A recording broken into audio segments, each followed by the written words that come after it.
Assalomu alaykum hurmatli kuzatuvchilar. Megawatt jamoasi bizda akalar Kipr brendiga tegishli, buni bilgan biladi. Dvijogimiz chiqyapti 19 kilovatlik. Xo'p, sotuvga qo'yilgan. Kapitalni hozir texnik ko'rikdan o'tdi. Ishlashga tayyor bo'lib turibdi. Xullas, bu begonaniki emas, o'zimizning og'aynimizga to'yxonada qo'yib ishlatilgan. Endi hozir 63 kilovatligini olingani uchun qisqa qilib aytganda sotilyapti aka. Ishlab turibdi. Hech qanaqa aybi yo'q. Moy filtr hamma yog'i qilib, hozir reminlarigacha almashtirib tayyor qilib qo'yilgan.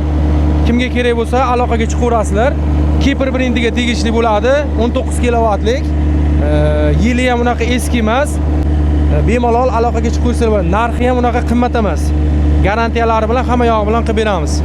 Xarakteristikalarni ko'rsatib yuboramiz mana bu yerda. Modeli o'sha Kipr 19 stas. Mana ko'rishingiz mumkin. 3 fazalik bo'ladi bu. Salarkada soatiga 5 litr, uzoqqa borsa 6 litr rasxod qiladi. Maksimalni tok ishlab chiqarib nagruzka ko'tarishi deyiladi.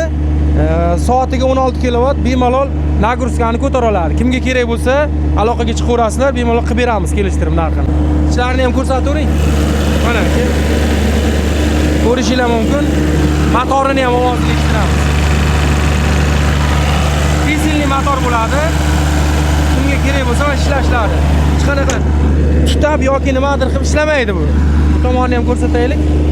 Akkumulyatorida yoki motorida yoki hech qanaqa mexanizmi, elektrik jihatdan hech qayerida aybi yo'q. Tayyor ishlashga. Olasizlar, ishlatasizlar. Narxi ham qimmat emas. Hozirgi kunda yangisi o'rtacha hisobda 4700-5000 dollar turadi aka. Buni sizlarga kelishtirib qilib beramiz. Aloqaga chiqaverasizlar. Rahmat.